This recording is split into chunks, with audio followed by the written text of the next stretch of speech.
Ehi, ti invito ad alzare in piedi in questo momento. Amen. Come state? Il caldo è arrivato per a chi piace il caldo. A me non piace tanto il caldo, mi piace più il freddo. Ma il caldo è arrivato. Dobbiamo sopportarlo per 3 mesi, vero? Amen. Ti invito a chiudere i tuoi occhi in questo momento. Ti invito a riposare la tua mente, ti invito a non distrarti in questo momento che noi inizieremo il nostro culto. Amen. Padre, nel nome di Gesù noi vogliamo ringraziarti, Signore, noi vogliamo adorare il tuo nome, noi vogliamo innalzare a te la nostra lode, noi vogliamo, Signore, celebrare il tuo nome, Gesù. Noi siamo qui, Signore, perché noi vogliamo, Signore, sentire la tua presenza in questo luogo. Spirito Santo, muoviti tra noi. Spirito Santo, la tua presenza è quello che noi cerchiamo questa sera. Spirito Santo, noi preghiamo per la nostra mente, per ogni distrazione, per ogni cosa, Signore, che ti vuole portare là fuori oggi, Signore, che la nostra mente abbia sete della tua presenza, Signore, e che il tuo Spirito Santo possa muoversi in mezzo a noi, che noi possiamo sentire la gioia di stare insieme, la gioia di stare in comunione, la gioia di essere chiesa, Padre, uno insieme agli altri. Nel nome di Gesù. Prima di cantare, vogliamo uscire dal nostro posto e mentre la Lodi fa qualche rumore qua, vogliamo uscire dal nostro posto e salutare e abbracciare i nostri fratelli. Forse alla fine del culto, dai Stella, forse alla fine del culto tu vedrai più questa persona.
ricompensa sei tu, Gesù.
un'altra volta, fissa l'eternità in me, Gesù.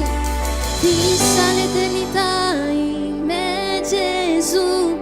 Tutto è la ricompensa, sei tu. Più forte dichiara: fissa l'eternità in me, Gesù. Tutto è momentaneo qui, la ricompensa sei tu.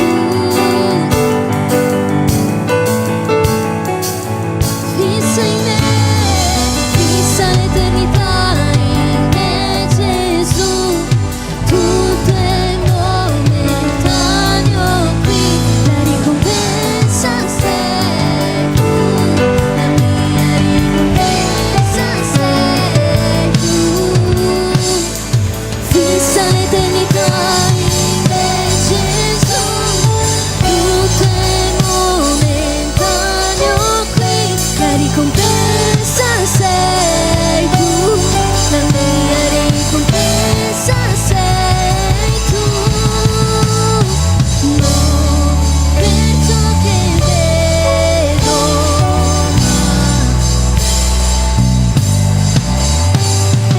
fisso lo sguardo sull'auto e consumato della mia fede. Non per ciò che,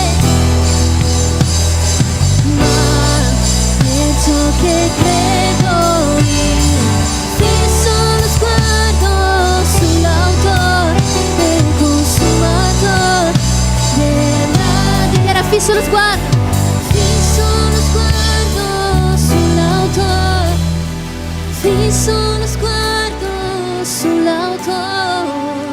Fisso lo sguardo sull'auto e consumato della mia fede.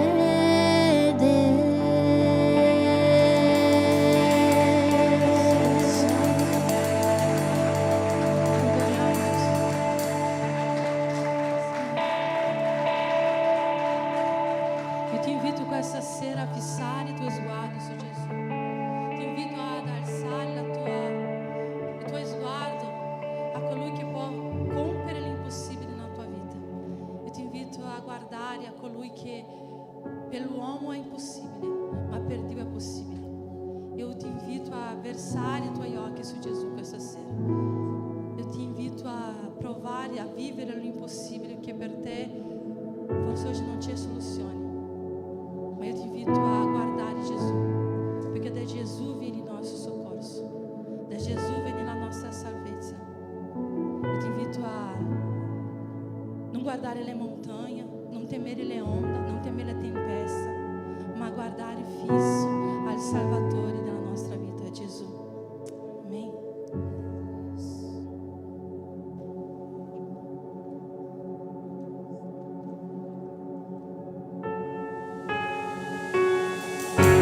Credo nel Dio dell'impossibile.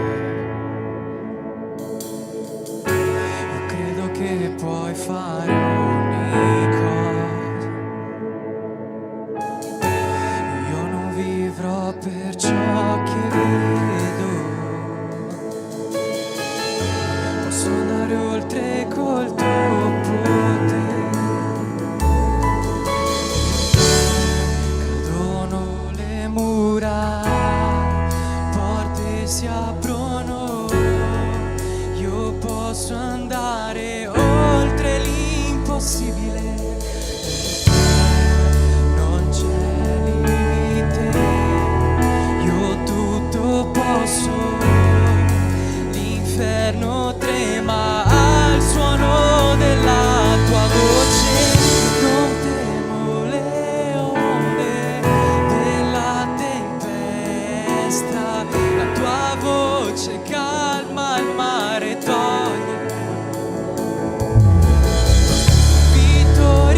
tempesta, la tua voce calma il mare. Vittorioso sei in ogni momento. Non temo le onde, non temo le onde della tempesta. Calma tutto il mare.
con potenza tornerà.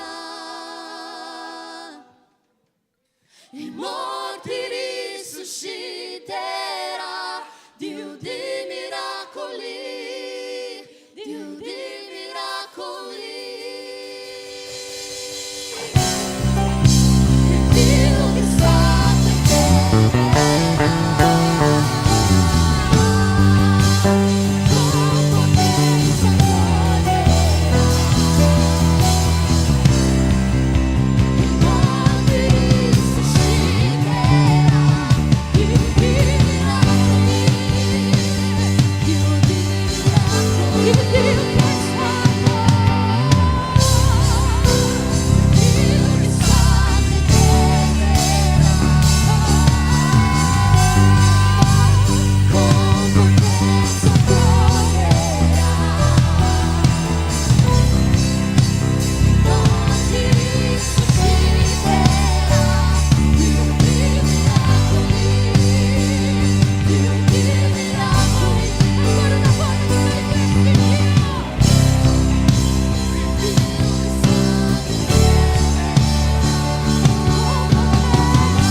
Santo, Santo, o que é?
sei qui, Gesù. Grazie Spirito Santo, grazie per poter vivere questo.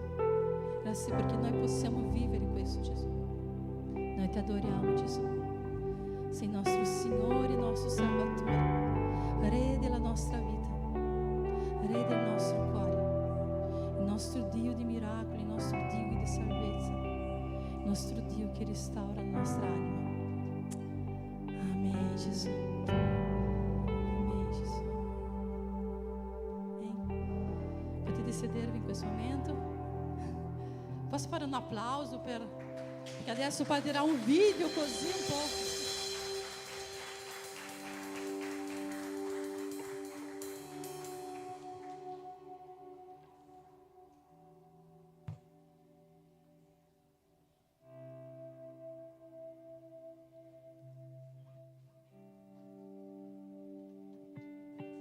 Se potete passare gli avvisi, per favore.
Signore e signori della B-Church, buonasera, buon culto. Sono ancora qua, i vostri intervistatori preferiti sono ancora qua. Io sono Bianchi Fabio, qua abbiamo il nostro compagno.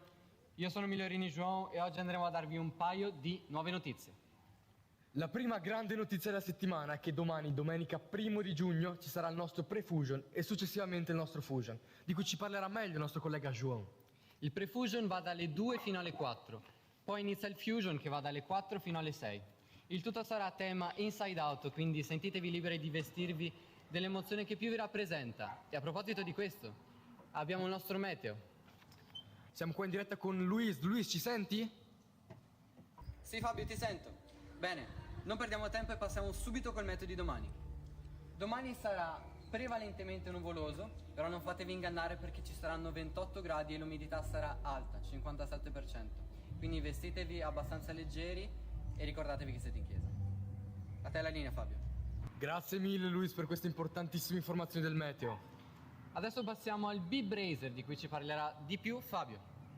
Eh sì, uomini della B-Church, mi raccomando, mercoledì 4 di giugno non potete mancare. Alle ore 8 qua in chiesa ci sarà il nostro incontro degli uomini. Il tema? I frutti dello Spirito Santo. Parola potentissima, mi raccomando, non dovete mancare. E ovviamente c'è il rinfresco. Infine, signore e signore, per ultimo ma non per importanza abbiamo il nostro Talent B-Kids. Vai João.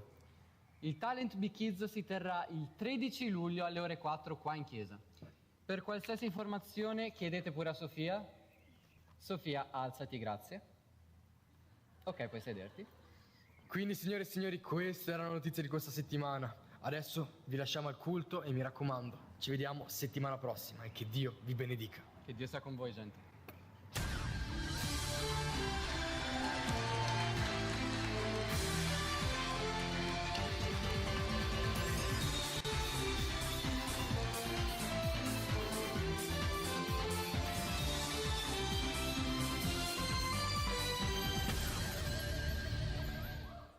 Gloria a Dio, un applauso.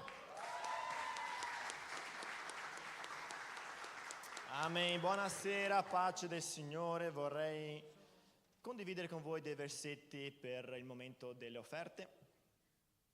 Alex, se puoi mettere qua per favore Luca capitolo 21. Leggerò dal primo versetto al versetto 4. Un testo molto conosciuto, dice così: poi, alzati gli occhi, Gesù vide dei ricchi che mettevano i loro doni nella cassa delle offerte. Vide anche una vedova, poveretta, che vi metteva 2 spiccioli e disse: in verità vi dico che questa povera vedova ha messo più di tutti, perché tutti costoro hanno messo nelle loro offerte del loro superfluo, ma lei vi ha messo del suo necessario, tutto quello che aveva per vivere. Tra i giudei, questa moneta spicciolo, che sarebbe la moneta lepton, era la moneta più piccola che si usava. Ok? Tradotto in termini moderni, per noi il lepton o spicciolo sarebbe l'1 centesimo. E questa vedova ha dato 2 centesimi. E ciò che mi sciocca è ciò che il Signore Gesù disse, che questa vedova in realtà ha messo più di tutti. Adesso prova a domandare a te stesso o a qualcuno vicino a te: cosa riesci a comprare con 2 centesimi? Cosa riesci a comprare con 2 centesimi?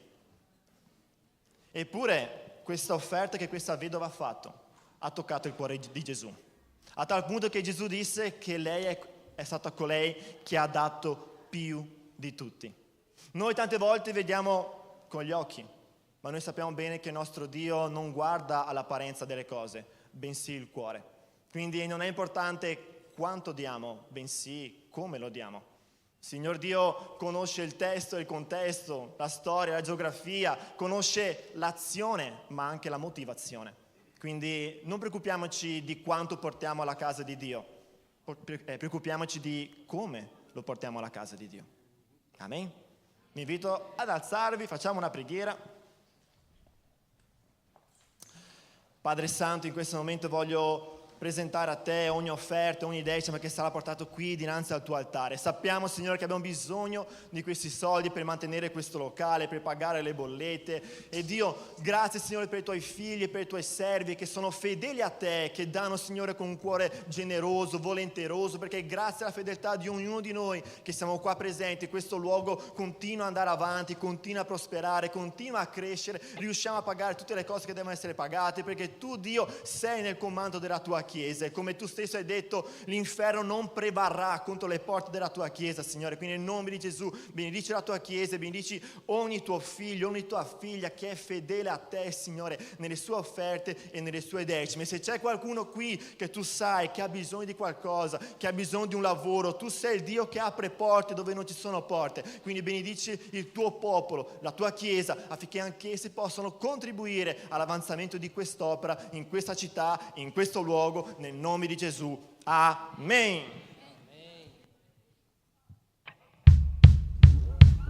Allora, tutti insieme così con le mani, lodiamo il Signore in piedi, lodiamo il Signore. Tutta la Chiesa, partecipazione della Chiesa.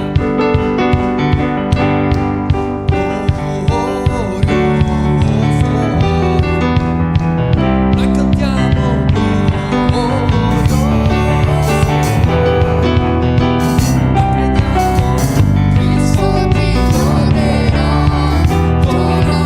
Innalzerà,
Pace a tutti, buonasera, vi invito a sedervi.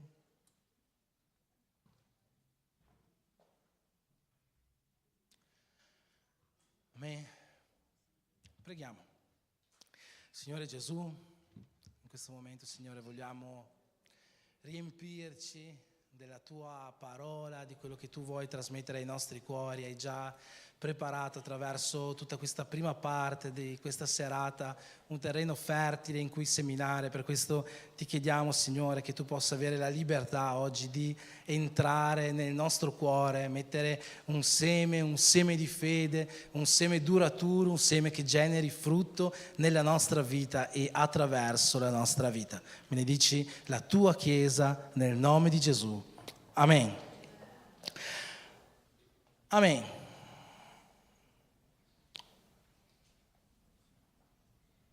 Questa sera porterò una parola che possiamo intitolare, come poi vedrete sul banner alle mie spalle,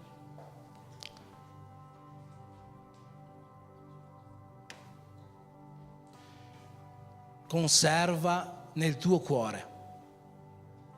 So che magari qualcuno che conosce alcuni versetti della Bibbia potrebbe pensare che sia un errore, perché c'è un versetto che ti dice conserva il tuo cuore più di ogni cosa, non nel tuo cuore, ma non voglio predicare su conserva il tuo cuore, ma conserva nel tuo cuore. In realtà stavo pensando questa sera di predicare sul prezzo del discepolato, perché oggi, ormai da 11 minuti, è cominciata la finale di Champions League. della mia Inter, ma noi siamo qua a lodare il Signore, mostrargli che Lui è più importante della nostra squadra del cuore, Lui è il centro del nostro cuore. Spero che ci siano altri interisti qua come me che hanno preferito riempirsi dello Spirito Santo che della sicura vittoria dell'Inter di questa sera in nome di Gesù. Amen. La lode questa sera ha già ministrato secondo me alla Chiesa, perché abbiamo sentito tutte lodi, abbiamo lodato Dio con molte lodi che ci parlano di fede, che ci parlano del Dio dell'impossibile, che ci parlano di miracoli, e è proprio di questo che voglio parlare questa sera. E voglio iniziare questa parola più perché questo concetto sia sempre nella nostra mente. È una cosa che ripeto spesso e spesso, ma noi siamo una chiesa evangelica pentecostale, no? La B-Church è una chiesa cristiana evangelica pentecostale. Veniamo dal ramo protestante, della riforma protestante. Perché ci chiamiamo pentecostali? Molto spesso questa parola oggigiorno viene fraintesa, molto spesso oggi quando ci riferiamo a una chiesa pentecostale, ci riferiamo a quella chiesa o a quei credenti che magari sono soliti essere molto animati durante il culto, quasi sembra che perdano il controllo. Ma l'essere pentecostale, e non voglio discutere se questo è giusto o è sbagliato, ma l'essere pentecostale non significa questo. Essere pentecostale, e questa è una cosa che noi come cristiani pentecostali dobbiamo intendere, interiorizzare, essere pentecostale significa che noi crediamo che in Atti degli Apostoli al capitolo 2 lo Spirito Santo promesso è sceso sulla Chiesa, ha battezzato quelle persone nel cenacolo, dandogli doni spirituali, rivestendoli e investendoli dello Spirito, e così fa fino a oggi. Questa manifestazione dello Spirito non si è fermata intorno all'anno 100 come molte chiese evangeliche credono. Noi come pentecostali crediamo che fino a oggi questa manifestazione dello Spirito Santo, il battesimo con lo Spirito Santo e quindi il sovrannaturale di Dio continua a esistere per i figli di Dio. Noi pentecostali siamo quelli che credono nel sovrannaturale, insomma. E visto che abbiamo lodato questo Dio del sovrannaturale, è buono che intendiamo questo.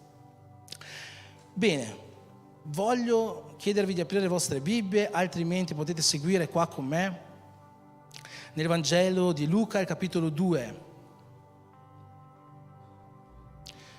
Perché oggi vedremo un po' come vivere questo sovrannaturale di Dio. Ci sono sicuramente una moltitudine di modi per vivere il sovrannaturale, per riempirsi del sovrannaturale. Non staremo qua ad elencare tutti i modi. La preghiera, il digiuno sono pratiche essenziali per vivere questo, ma c'è un qualcosa che è alla base del sovrannaturale nelle nostre vite, e questa sera cercheremo di intendere questa fondamenta del sovrannaturale. Luca capitolo 2, leggerò dal versetto 16 in avanti, giusto per dare un contesto. Questa è la nascita di Gesù. Gesù è appena nato. È una immagine che tutti quanti noi già vediamo raffigurata anche in molti quadri, molte icone. Vediamo che ci sono questi pastori che stanno pascolando il gregge nel campo, e arriva un angelo e dice a questi pastori che è nato il Messia, è nato il Cristo, coloro che stavano aspettando, è in una mangiatoia, e gli dice di andare a trovarlo. Versetto 16. Andarono in fretta quindi questi pastori e trovarono Maria e Giuseppe e il bambino adagiato nella mangiatoia. E vedutolo, divulgarono quello che era stato detto di quel bambino. Praticamente sono arrivati lì questi pastori e hanno cominciato a parlare con Maria e con Giuseppe di tutto quello che l'angelo gli aveva appena raccontato a proposito di Gesù, del bambino che era appena nato. E tutti quelli che li udirono si meravigliavano delle cose dette dai pastori. Versetto 19. Maria serbava in sé tutte queste cose, meditandole in cuor suo. Possiamo rileggere insieme quest'ultimo versetto? Maria serbava in sé tutte queste cose, meditandole in cuor suo. Andiamo un po' avanti coi versetti. Luca, capitolo sempre 2, versetto 48. In questo caso, in questo episodio, Maria e Giuseppe hanno appena portato Gesù al Tempio. Gesù aveva 12 anni e finché tornavano verso casa si sono accorti che Gesù non era con loro. Gesù era rimasto al Tempio e non se ne erano accorti. Allora Maria e Giuseppe tornano indietro, tornano al Tempio e trovano che Gesù sta parlando con i dottori della legge, con i grandi sacerdoti, insegnando a loro, facendo domande e anche dando risposte a questi dottori della legge. Versetto 48. Quando i suoi genitori lo videro, rimasero stupiti. E sua madre gli disse: figlio, perché ci hai fatto così? Ecco, tuo padre e io ti cercavamo, stando in gran pena. Ed egli disse loro: perché mi cercavate? Non sapevate che io dovevo trovarmi nella casa del padre mio? Essi non capirono le parole che egli aveva dette loro. Versetto 51. Poi discese con loro, andò a Nazaret e stava con loro sottomesso. Sua madre serbava tutte queste cose nel suo cuore. Possiamo rileggere insieme quest'ultima frase? Sua madre serbava tutte queste cose nel suo cuore. Amen. Questi versetti ci parlano di due attitudini di Maria e vediamo come Maria, la madre di Gesù, serba significa conserva nel suo cuore, guarda nel suo cuore tutte queste cose che venivano dette di Gesù o che vedeva fare a Gesù quando Gesù era ancora piccolo. Maria ha conservato tutto questo nel suo cuore. Ora c'è una differenza tra conservare una cosa nella nostra mente e conservare una cosa nel nostro cuore. Quando noi conserviamo una cosa nella nostra mente, significa che noi ricordiamo qualcosa, ok? Quando noi invece conserviamo una cosa nel nostro cuore, noi non semplicemente ricordiamo qualcosa, noi crediamo a qualcosa.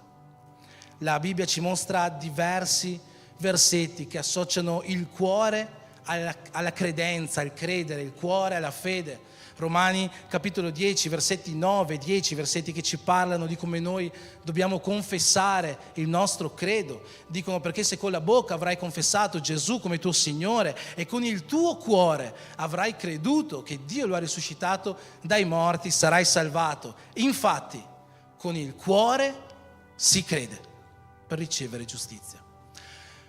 Con il cuore si crede. Quando noi conserviamo nel nostro cuore qualcosa, è perché noi crediamo in qualcosa. E è interessante di come gli anni passano, Gesù cresce, diventa adulto, Gesù si battezza nel Giordano, finché Gesù un giorno non va a un matrimonio, il matrimonio di Cana, le nozze di Cana. Troviamo questo episodio in Giovanni al capitolo 2, no? E all'interno, durante questo matrimonio, succede un qualcosa, il vino finisce. E questo era un grande problema, perché per la cultura giudaica, quando il vino finiva all'interno di un matrimonio, per loro il vino rappresentava l'allegria, e quindi se il vino finiva nel matrimonio, era come se l'allegria simbolicamente, profeticamente, venisse a mancare in quel matrimonio prima o poi. Era una tragedia se il vino finiva nel matrimonio. E noi sappiamo che Gesù in questo matrimonio fece un miracolo, no? Trasformò l'acqua in vino. È una storia che tutti quanti noi già conosciamo, in qualche modo abbiamo sentito parlare. Ma perché Gesù ha fatto quel miracolo? Sicuramente in quel matrimonio c'era una necessità. Il vino era finito, c'era bisogno di avere altro vino. Ma vi chiedo una cosa: Gesù, secondo voi, risponde alle nostre necessità? È alle nostre necessità che Gesù risponde. E vediamo Gesù fare un sacco di miracoli nella Bibbia, persone che avevano bisogno, avevano necessità. Vediamo che Gesù cura, vediamo che Gesù provvede, vediamo Dio fare cose grandiose nell'Antico Testamento, miracoli di sostentamento di persone, ma è alle nostre necessità che Dio risponde, che Gesù risponde. In Matteo troviamo un episodio al capitolo 13, quando Gesù è tornato nella sua città di infanzia, Nazaret. Le persone lo accolgono e gli dicono: ma questo qua è il figlio del falegname, cosa volete che faccia? No? Nessuno si aspetta grandi cose da Gesù. E c'è scritto in un versetto in Matteo 13,58 che lì, in quella città, Gesù non poté fare grandi miracoli a causa della poca fede, dell'incredulità delle persone. Ora, a Nazareth, secondo voi, non c'erano persone che avevano necessità? C'erano persone che avevano necessità, dappertutto ci sono persone che hanno necessità. E allora perché Gesù non ha fatto grandi cose? Perché in quella città c'era molta incredulità, in quella città mancava la fede. Perché, fratelli, sorelle della B-Church, dobbiamo sapere una cosa: Gesù, Dio, lo Spirito Santo non risponde alle nostre necessità. Gesù risponde alla nostra fede. È quando una persona che dimostra fede in Lui che Gesù comincia a muovere il sovrannaturale nella sua vita. Nei Vangeli vediamo tante volte che Gesù compie un miracolo, una guarigione, dice: vai, la tua fede ti ha salvato, vai, la tua fede ti ha guarito, donna, grande è la tua fede, non ho mai visto una fede così grande in tutto Israele. È sempre alla fede che Gesù risponde e non alle semplici necessità delle persone. Se noi vogliamo vivere il sovrannaturale, quello che ci serve è fede e non necessità. E quindi, secondo voi, se in quella festa di matrimonio gli sposi fossero andati da Gesù a dirgli: Gesù, fai un miracolo, Gesù l'avrebbe fatto? Probabilmente no, perché non sappiamo se questi sposi avevano fede in Lui. Probabilmente non avevano fede in Lui. Fino ad allora Gesù non aveva mai fatto neanche un miracolo, questo fu il primo. Secondo voi, se i discepoli che erano con Gesù, c'erano già dei discepoli insieme a Lui, avessero chiesto a Gesù un miracolo, Gesù avrebbe fatto quel miracolo? Sicuramente no, perché alla fine dell'episodio delle nozze di Cana, e solo alla fine, c'è scritto che i discepoli, vedendo quel miracolo, credettero in Gesù. Ma fino a quel momento non credevano in Lui, non avevano questa fede in Lui. Ma c'era una persona alle nozze di Cana, l'unica che poteva chiedere un miracolo, che era Maria, la madre di Gesù, che si accosta a suo figlio e gli dice: Gesù, è finito il vino. E la Bibbia non lo dice, non voglio aggiungere alla Bibbia parole che non ci sono, ma penso che quantomeno nel pensiero Maria abbia potuto pensare: Gesù, è finito il vino, io so, per tutta la testimonianza che mi è stata data su di te, dai pastori, dagli angeli, al Tempio, per tutto quello che ho visto, che ho vissuto, che ho sentito, per la testimonianza tua che ho ricevuto e che conservo nel mio cuore. So che tu puoi fare questo miracolo. Penso che quantomeno Maria abbia pensato questo. E Gesù quella sera non rispose alla necessità degli sposi o degli invitati. Gesù rispose alla fede di Maria. Il primo passo per vivere il sovrannaturale, ho detto ci sono tante cose che potremmo elencare per farci vivere il sovrannaturale, ma il primo passo è quello di custodire nel nostro cuore la testimonianza di Gesù. Se noi vogliamo vivere il sovrannaturale, noi dobbiamo custodire nel nostro cuore la testimonianza di Gesù, perché la testimonianza di Gesù è ciò che produce fede in noi, la fede che ci permette di vivere i miracoli. Allora, in che modo noi possiamo vivere, possiamo ricevere la testimonianza di Gesù?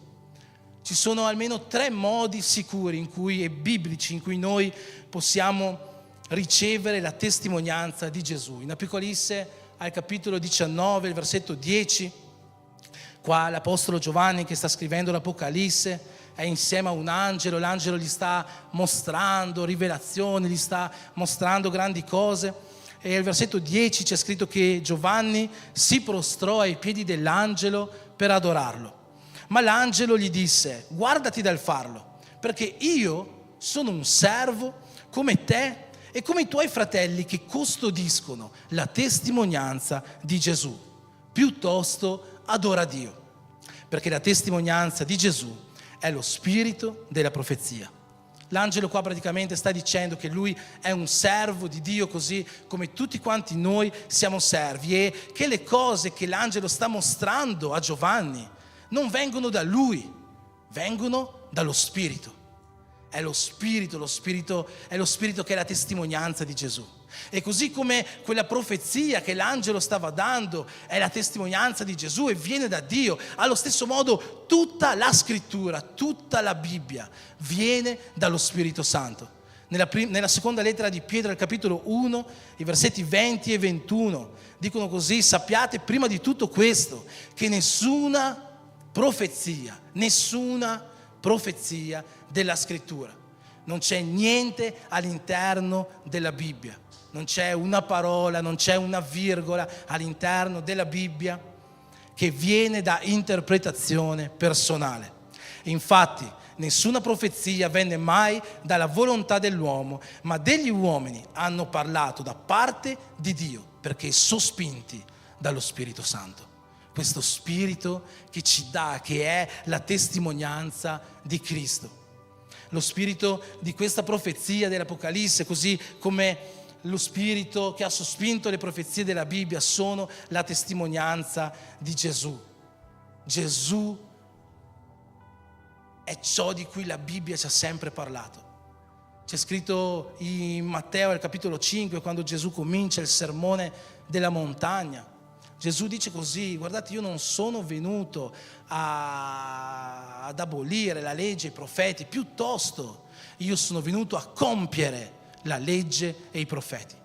Quando Gesù sta dicendo questo, sono venuto a compiere, non sta dicendo, come magari spesso viene inteso erratamente, sono venuto a rispettare la legge, a rispettare i profeti. Gesù sta dicendo: sono venuto ad adempiere alla legge e ai profeti. Io sono colui di cui la legge parla, io sono colui di cui l'Antico Testamento, le profezie parlano.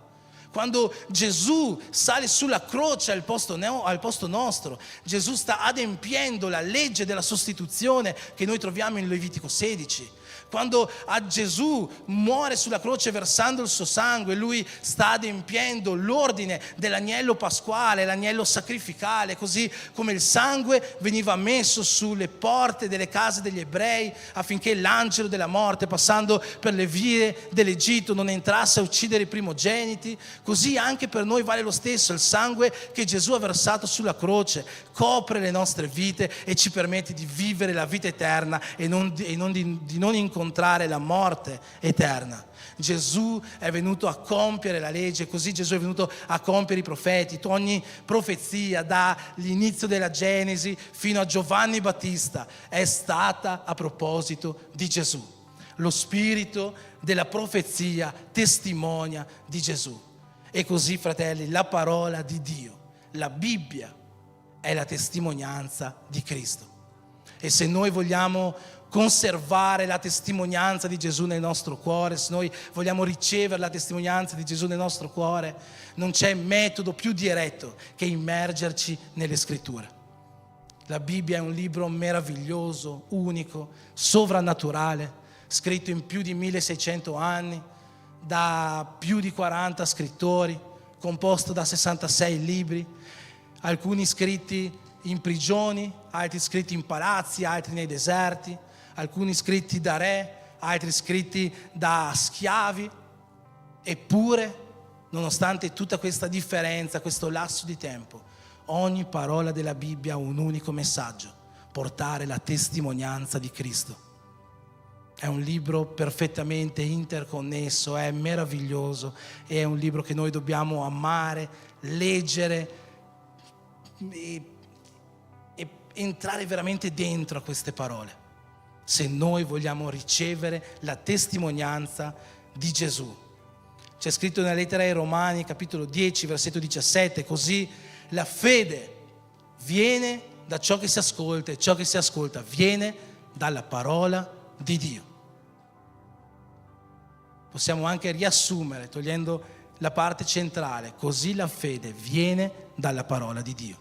La Bibbia può portare la testimonianza di Gesù nel tuo cuore e questa può far nascere la fede in te. Il secondo modo che noi abbiamo per ricevere la testimonianza di Cristo, lo vediamo sempre in questo versetto che abbiamo appena letto, Romani 10:17, così la fede viene dall'ascoltare la parola di Dio. Non è soltanto il leggere la Bibbia, ma allo stesso tempo l'ascoltare la parola di Dio, l'ascoltare predicazioni, l'ascoltare buoni consigli, l'ascoltare persone di Dio, ascoltare la parola di Dio. Fratelli, noi possiamo andare a vedere esempi nel corso di tutti questi millenni di storia, di come la parola di Dio ha cambiato vite. In Atti 2, dopo quel battesimo con lo Spirito Santo, Pietro parlò a una folla e più di 3.000 persone in un giorno, attraverso quella predicazione, si convertirono al cristianesimo, attraverso la predicazione di Pietro. L'Apostolo Paolo non perdeva occasione per predicare la parola, tant'è che al suo discepolo nella fede, Timoteo, gli disse: Timoteo, predica in ogni tempo, non fermarti, non stancarti, in ogni situazione favorevole, sfavorevole, predica la parola.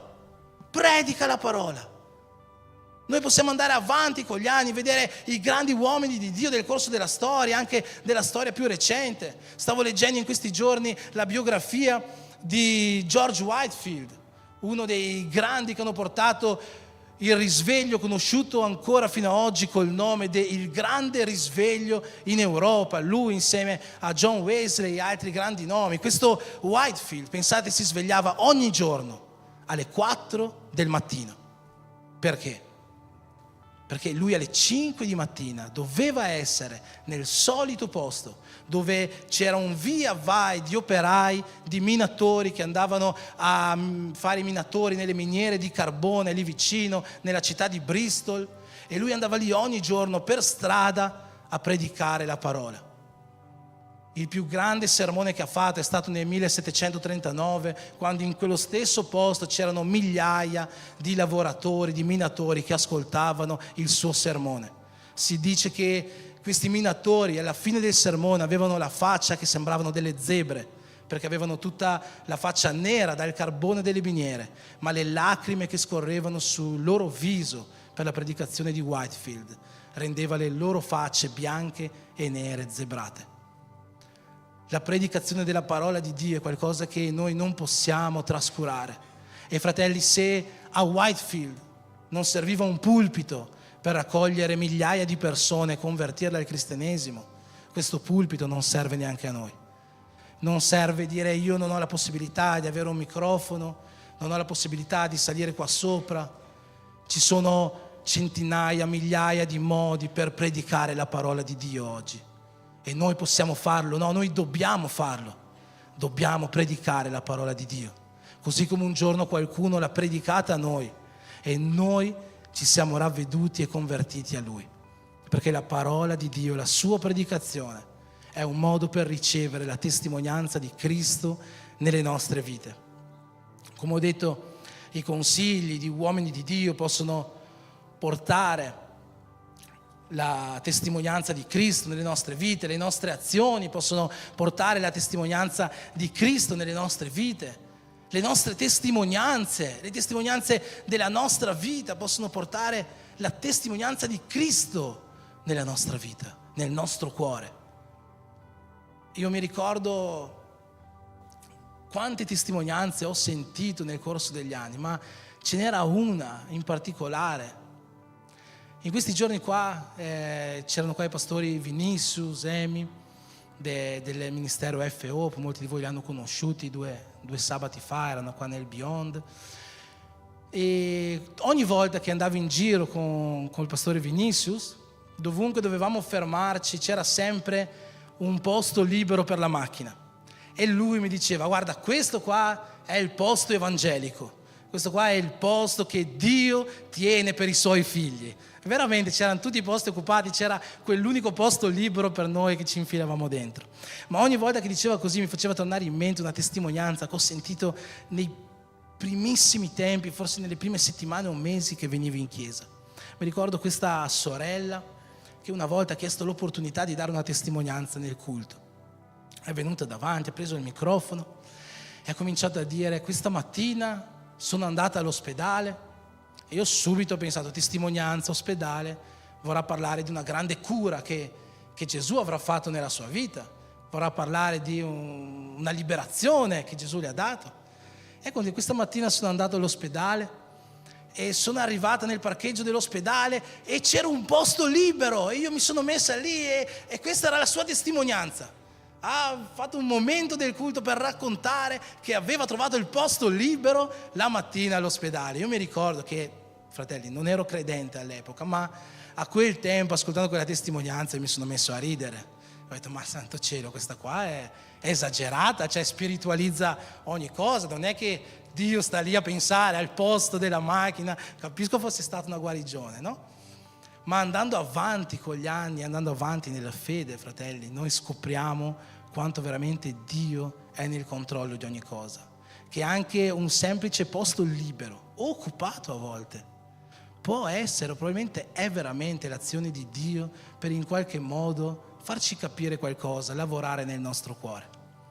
E quella testimonianza che a quel tempo mi faceva ridere, che in qualche modo prendevo in giro, fino a oggi è rimasta nel mio cuore, perché quella testimonianza fino a oggi mi ricorda quanto Dio ci tiene alle piccole cose della nostra vita. E così come quella testimonianza in qualche modo ha dato nel mio cuore una testimonianza di Cristo, così come tante testimonianze che noi possiamo avere possono portare la testimonianza di Cristo nel cuore di molte persone. Questi sono alcuni modi che noi abbiamo per ricevere la testimonianza di Dio, la testimonianza di Cristo nella nostra vita. Ma voglio rubarvi ancora qualche minuto, perché il titolo non è ricevi nel tuo cuore, è custodisci nel tuo cuore.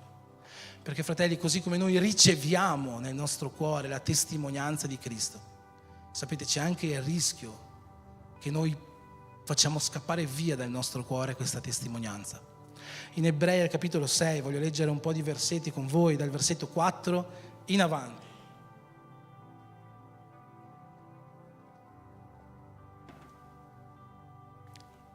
Potete seguire qua Ebrei dal capitolo 6 dal 4 in avanti. È un po' difficile secondo me quello che lo scrittore della lettera agli Ebrei, forse Paolo, forse no, scrive in questo testo, ma semmai dopo lo traduciamo.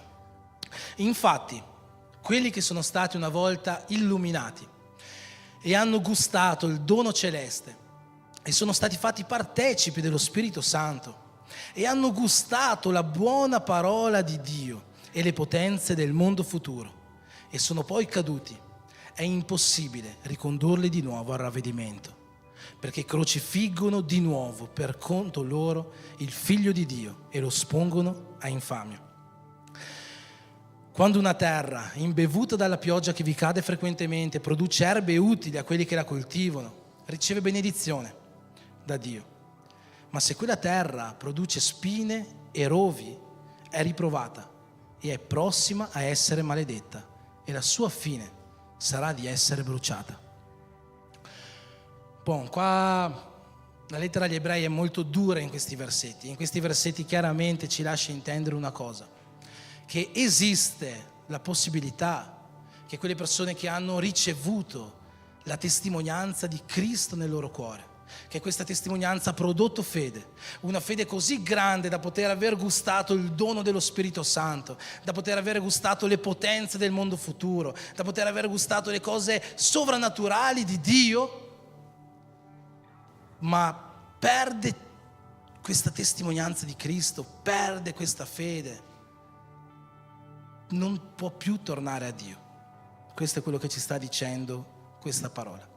Non sto dicendo che tutti coloro che tornano a peccare hanno perso la salvezza o in qualche modo hanno perso questa testimonianza di Cristo dal loro cuore.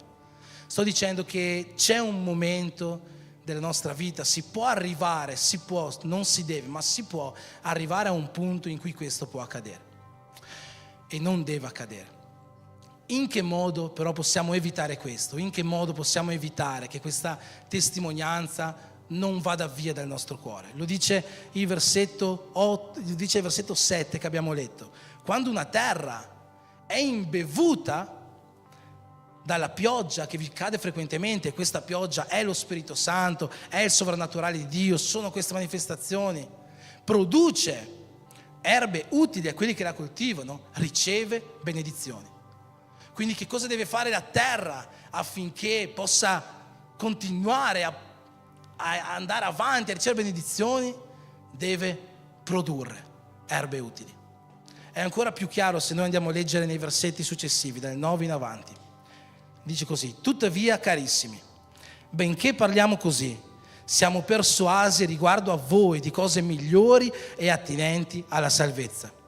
Dio infatti non è ingiusto da dimenticare l'opera vostra e l'amore che avete dimostrato per il suo nome con i servizi che avete resi e che rendete tuttora ai santi. Soltanto desideriamo che ciascuno di voi dimostri fino alla fine il medesimo zelo nel rendere certa la speranza, affinché non diventiate indolenti, ma siate imitatori di quelli che per fede e pazienza ereditano le promesse. Qua praticamente lo scrittore della lettera agli Ebrei, ispirato dallo Spirito Santo, perché come abbiamo visto nessuna parola della Bibbia è venuta se non dallo Spirito Santo, ci sta dicendo che affinché noi possiamo continuare a tenere stretta nel nostro cuore, conservare stretta nel nostro cuore la testimonianza di Cristo, la testimonianza di Gesù, quello che dobbiamo fare è continuare a fare le buone opere, a produrre amore, quell'amore che abbiamo già dimostrato per il suo nome, con i servizi che abbiamo reso e che rendiamo tuttora ai santi, e di fare questo fino alla fine. Questo è quello che ci stanno dicendo questi versetti. Insomma, la testimonianza di Cristo, fratelli e sorelle, esige una reciprocità da parte nostra. Noi dobbiamo avere reciprocità, non mi viene un altro termine in realtà, per contraccambiare la testimonianza che Gesù ha messo nel nostro cuore. Questo è quello che noi dobbiamo fare. Dobbiamo vivere la testimonianza di Cristo. Lui ha messo una testimonianza nel tuo cuore, la sua testimonianza.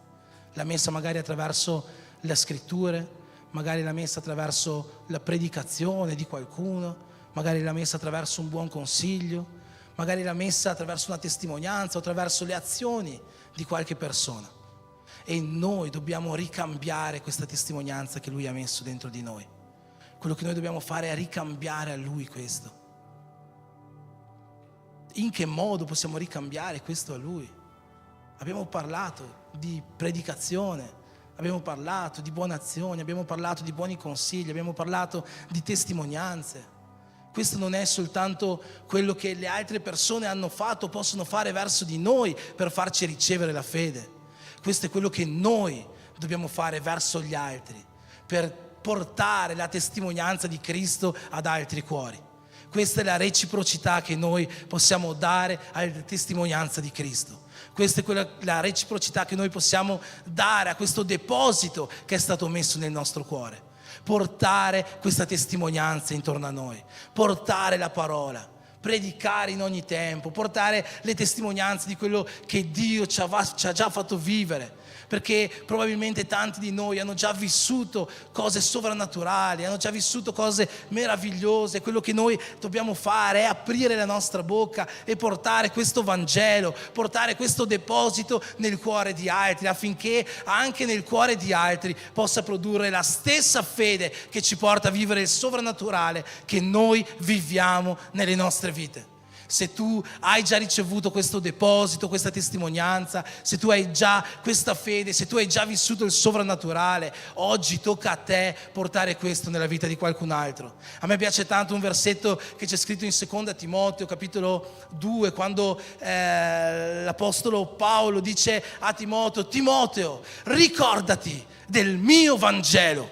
Ricordati di Gesù secondo la stirpe di Davide, che predico secondo il mio Vangelo. È un versetto che suona strano, perché il Vangelo non è nostro, il Vangelo è di Gesù, la buona notizia è di Gesù. Quando noi leggiamo i Vangeli, noi diciamo in un modo sbagliato Vangelo di Matteo, Vangelo di Luca, Vangelo di Giovanni. In realtà non è il Vangelo di Matteo, è il Vangelo di Gesù secondo Matteo.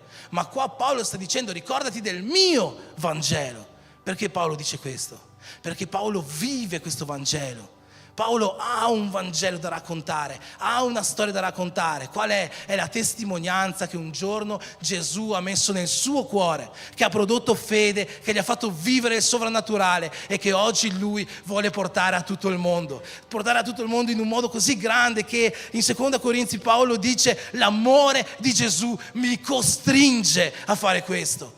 Io mi sento costretto a portare il Vangelo, io mi sento costretto a fare del bene, io mi sento costretto dall'amore di Cristo, da questa testimonianza che Lui ha messo nel mio cuore, a portare la buona notizia a tutto il mondo, a promuovere la fede negli eletti. Questo è quello che Paolo diceva e questo è quello che anche noi, Chiesa di Cristo, dobbiamo vivere. Se tu hai già ricevuto la buona testimonianza di Cristo nel tuo cuore, indipendentemente da come sia entrata, quello che Dio vuole è che tu possa conservare questa testimonianza. Per conservarla e per conservarla fino alla fine devi produrre buone opere dalla pioggia che scende su di te, e queste buone opere sono il risultato della reciprocità che tu darai alla testimonianza che Gesù ha messo nel tuo cuore. Un risultato che produrrà fede, una fede viva, una fede di sovrannaturale intorno a te. Noi siamo chiamati a fare questo. Amen. Noi siamo chiamati a fare questo. Noi non siamo chiamati a venire in chiesa il sabato sera e ascoltare una predicazione. Guai di noi se ci fermiamo, se ci limitiamo a questo nella nostra vita cristiana. Noi non siamo chiamati durante i periodi in cui non sappiamo cosa fare a mettere una lode su YouTube. Guai a questo se questo è il nostro obiettivo di fede cristiana.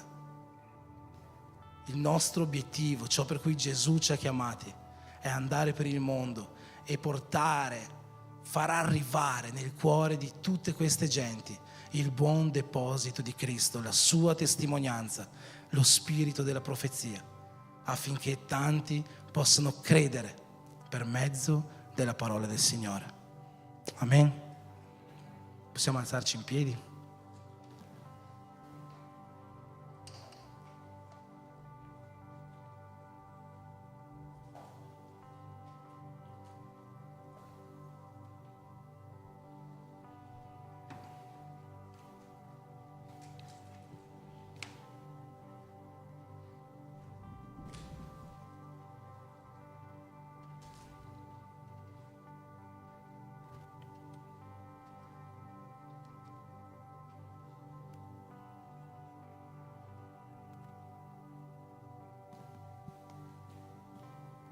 Amen. Voglio pregare con te. La mia preghiera questa sera si rivolge verso tutte quelle persone che ancora magari non hanno ricevuto questa testimonianza di Gesù nel loro cuore. Che questa testimonianza possa arrivare. Se non arriva oggi per mezzo di questa parola, che possa arrivare la settimana prossima, o che possa arrivare durante la settimana per mezzo di un fratello che Dio muove, che porterà una parola nella tua vita, per mezzo di un buon consiglio, di una buona azione, o per mezzo di un'esperienza che Dio può farti vivere. Non c'è forse cosa migliore di poter vivere esperienze sovrannaturali con Dio, di essere come Giobbe quando dichiarò: fino a oggi il mio orecchio aveva sentito parlare di te, ma oggi il mio occhio ti ha visto. Noi dobbiamo cercare questo sovrannaturale, ricercare di vivere queste esperienze con lo Spirito Santo, esperienze che Gesù ci ha promesso, esperienze che noi come cristiani pentecostali desideriamo di vivere perché crediamo siano possibili vivere. Ma affinché noi possiamo vivere questo, la testimonianza di Gesù deve aver prodotto fede, una fede viva nel nostro cuore. Desideriamo questa fede, desideriamo questo sovrannaturale. E per tutti coloro che già hanno questa fede, che già hanno vissuto questo sovrannaturale, che già hanno gustato lo Spirito Santo, già hanno gustato la parola di Dio, già hanno gustato le potenze del mondo futuro, che ognuno di noi possa lasciare da parte ogni vergogna, lasciare da parte ogni ostacolo, lasciare da parte ogni risentimento, qualsiasi cosa che ci ferma, e predicare la parola ad ogni creatura, in ogni tempo, in ogni situazione favorevole o sfavorevole, che sia alle 5 di mattina per strada, che sia su un pulpito, che sia su internet, dovunque sia. Predichiamo la parola, portiamo la testimonianza di Cristo. Gesù vuole usarsi di te. Questo è il tuo obiettivo come cristiano. Questo è il tuo obiettivo. Amen. Preghiamo insieme. Signore Gesù, ti ringraziamo, Signore, per questo tempo, per tutta questa serata, per tutto questo culto, per questa parola che hai portato ai nostri cuori, Signore. Una parola che ancora una volta ha portato testimonianza di te, testimonianza di Cristo nei nostri cuori. Una testimonianza che può produrre fede che ci conduce alla vita eterna, ma fede che ci fa vivere anche il tuo sovrannaturale oggi qua, perché è alla fede che tu rispondi, è a quanto noi crediamo in te, è alla misura di fede che noi riponiamo in te, che tu ci fai vedere meraviglie sovrannaturali, angeli salire e scendere su di te.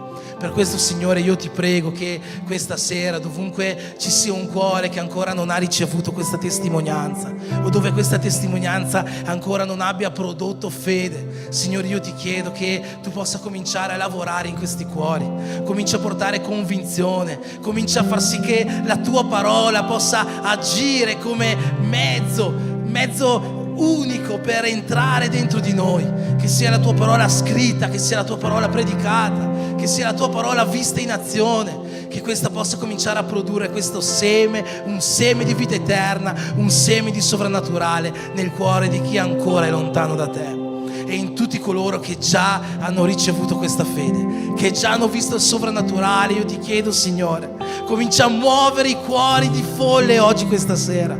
Comincia a muovere i cuori di ogni persona che è qua presente, di quelle persone che stanno seguendo la live o che la guarderanno.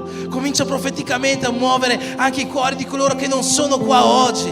Comincia a muovere, Signore, affinché noi possiamo uscire dai nostri posti, uscire dal nostro conforto e cominciare a portare la tua parola, che possiamo lasciare da parte ogni vergogna, ogni peso, ogni ostacolo, Signore, e cominciare a portare la tua parola là dove c'è bisogno, perché la tua parola dice che dove è abbondato il peccato, là sovrabbonda la grazia. Ma affinché la grazia sovrabbondi c'è bisogno di persone che abbiano il coraggio di camminare e portare la tua parola in questi luoghi. Signore, dai a noi questo coraggio, dai a noi questa forza. Sì, Signore, come dice la tua parola, tu ci hai dato uno spirito di forza, di potenza, di coraggio, che questo spirito possa risuonare oggi nei nostri cuori, portandoci a essere testimoni vivi del tuo Vangelo, predicatori che non hanno di cui vergognarsi, persone che sanno maneggiare la tua parola, la tua spada. Noi vogliamo essere persone che seguono questo obiettivo, il comandamento che tu ci hai dato di andare per il mondo, fare i tuoi discepoli, predicando il tuo Vangelo, portando a tutti la buona testimonianza di Cristo, un seme di fede nel loro cuore. Signore, questa è la tua Chiesa, Padre, che nel nome di Gesù possa essere una Chiesa che veramente ti serva a questo scopo, e che per mezzo di noi molti vengano a conoscere il tuo nome, che il deposito, la testimonianza di Cristo possa raggiungere molti cuori per mezzo delle bocche di coloro che sono qua presenti. Per questo ti preghiamo, Signore, nel nome di Gesù. Amen.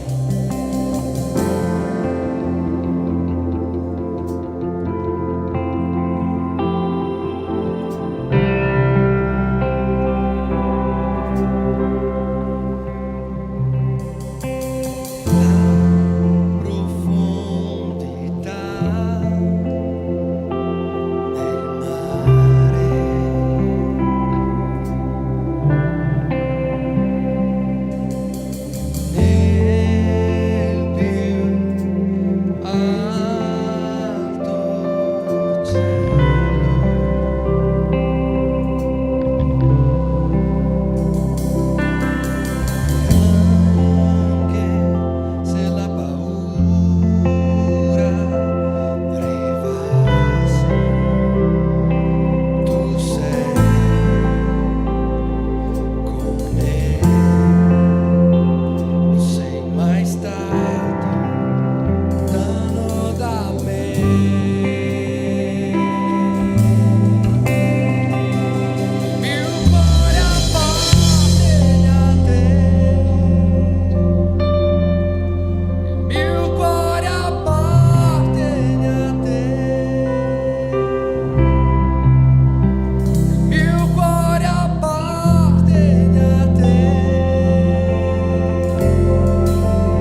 Sento di fare una cosa in questo momento, ma solo per i più coraggiosi.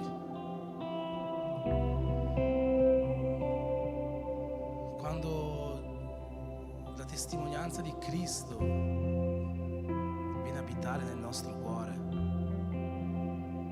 come dice Paolo, noi ci sentiamo costretti a fare qualcosa. Quando veramente intendiamo chi Lui è, quello che Lui ha fatto per noi.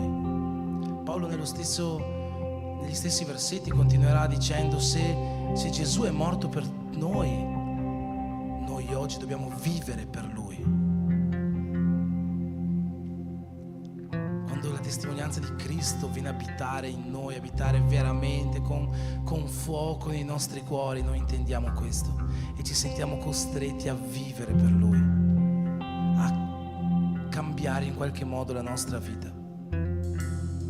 E non sto parlando per quelle persone che non hanno mai consegnato la propria vita a Gesù, sto parlando anche per tutti coloro che hanno già consegnato la loro vita a Gesù, che già camminano nella fede anni,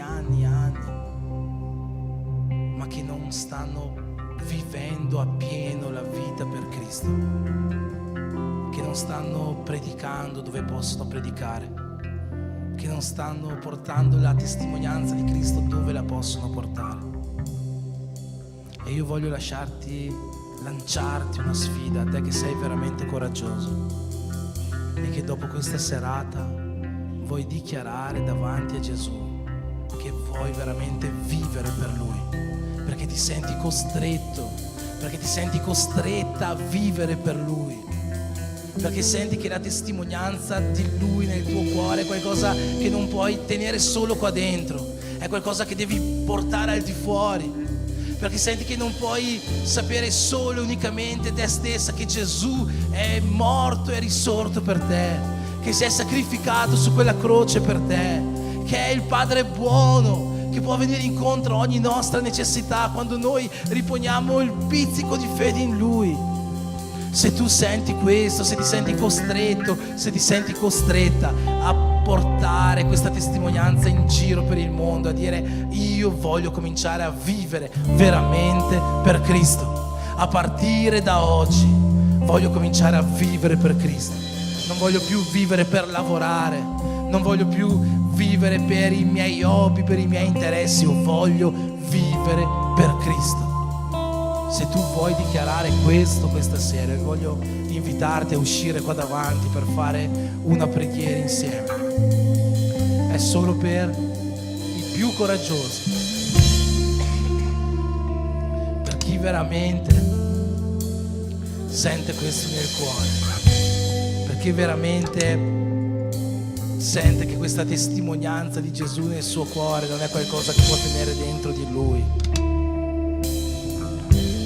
Se Gesù ha cambiato la tua vita in un modo così grande che non può restare solo dentro di te, ma deve cominciare a uscire, deve cominciare a essere portato al di fuori di queste mura, deve essere portato al di fuori del tuo cuore, deve essere portato al di fuori delle mura di casa tua. Allora ti invito a uscire qua davanti per pregare insieme. Ti ripeto, non è per consegnare la tua vita a Gesù, per chi non ha mai accettato Gesù, è per chiunque sente questa necessità di cominciare a portare il Vangelo di Cristo in tutto il mondo. Potete venire qua.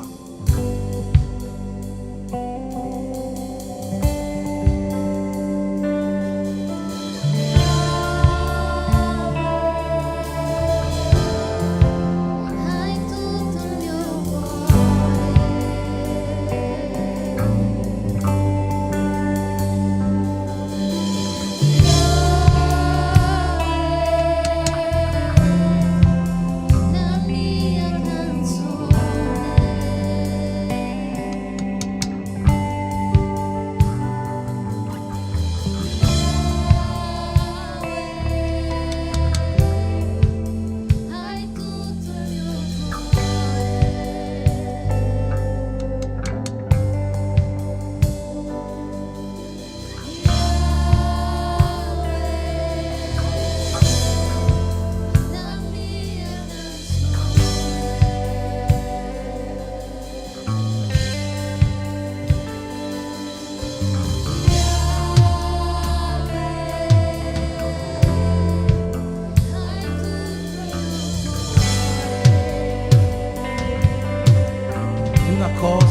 assicurare che questa nuova vita non sarà da solo, che questo portare la testimonianza di Cristo non sarà qualcosa che dovrai fare da solo o da solo. La promessa di Gesù è che Lui sarà il nostro lato fino alla fine dei tempi. Questa è la sua promessa, non saremo soli, non sarai da solo. Gesù sarà con te in ogni momento. Gesù sarà con te nella difficoltà, Gesù sarà con te quando aprirai la bocca. Il suo spirito ti darà le parole e la forza di agire. Il suo spirito ti darà l'autorità di imporre le mani. Il suo spirito ti darà la capacità e l'autorità in qualsiasi luogo, in qualsiasi tempo. Lui sarà con te fino alla fine dei tempi. Di questo puoi stare sicuro.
Davanti a te persone che vogliono consacrarsi completamente a te, cominciare a vivere completamente per te, perché il tuo amore li costringe questa sera a prendere una decisione di vivere interamente la loro vita per te che sei morto per noi, per te che ci hai dato ogni cosa, per te che hai messo la tua testimonianza nei nostri cuori.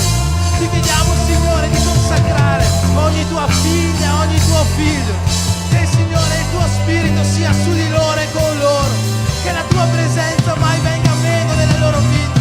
Signore, guidali quando apriranno la loro bocca, dagli l'autorità sulle loro mani per imporle e per condurre ciechi che non sanno dove camminare. Signore, ti chiediamo che ognuno di loro possa partire da oggi, cominciare a vivere una nuova stagione, un nuovo tempo della sua vita spirituale, che non tornino ai loro posti come prima, ma che tornino ai loro posti cambiati, rinnovati, ripieni del tuo spirito, uno spirito che è in grado di trasformare, uno spirito che è in grado di rinnovare, uno spirito che è in grado di guarire e curare, uno spirito che è in grado di liberare e di compiere miracoli, lo spirito della profezia che fino dai tempi antichi ci ha testimoniato di te. Tu, Signore, vieni a abitare in questo momento, vieni a abitare nel loro mezzo, vieni a abitare nel loro cuore, nella loro mente, vieni a abitare nella loro anima, vieni a abitare in ogni loro passo, perché da questo momento non sono più loro che vivono, ma tu vivi in loro, nuove vite consacrate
siete consacrati a Dio per incendiare questa generazione.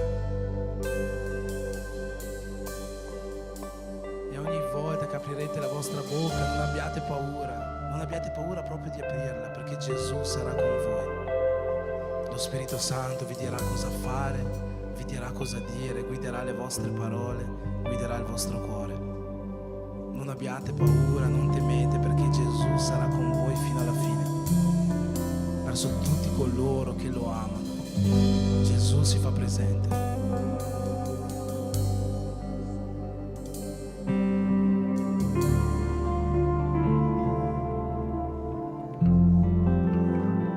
Giordano, ti ricordi quando hai portato tuo fratello a Cristo? Una testimonianza che Gesù aveva messo nel tuo cuore ti costringeva a parlare di Lui.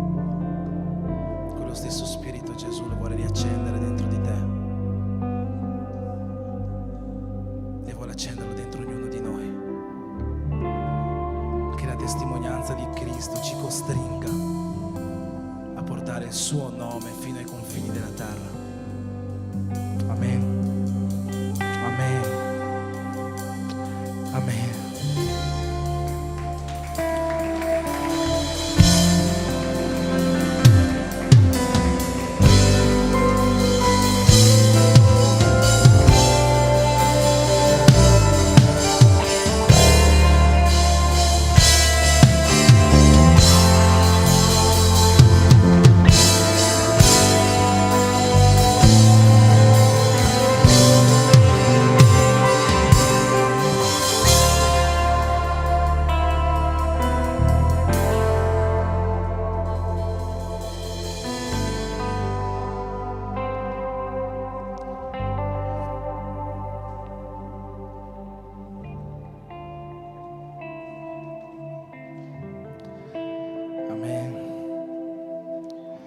Gloria a Dio per questa serata.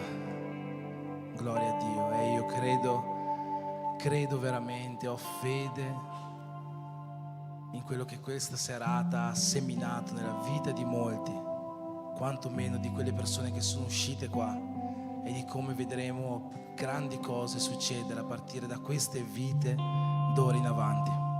Amen. Amen. Gloria a Dio per tutto questo ancora una volta. Stiamo per terminare la nostra serata, dopo ci sarà qualcosa da mangiare lì fuori, non scappate via, stiamo un po' insieme. Non parlatemi di calcio se l'Inter sta perdendo, ma lo scopriremo dopo.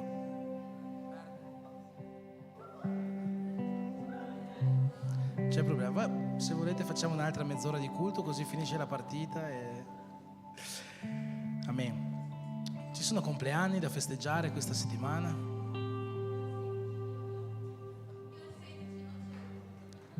Sonia il 16, a Krish, Renata, vieni Renata, Cristiane Santana. C'è qualcun altro che ha compiuto gli anni nell'ultima settimana?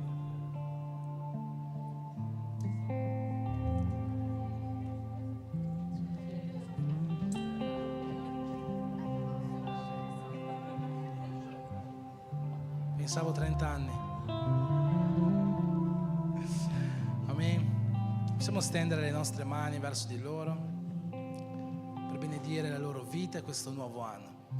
Signore Gesù, mettiamo questa sera davanti a te queste tue figlie alle quali hai concesso un nuovo anno di vita, Cristiane, Renata, Sonia. Signore, che tu possa riempire questo loro nuovo anno con tutta l'allegria che puoi donarle, gioia, salute, pace, spirito e potenza dall'alto, ma soprattutto che la tua presenza sia sempre costante nella vita di ognuno di loro. Per questo ti preghiamo nel nome di Gesù. Amen.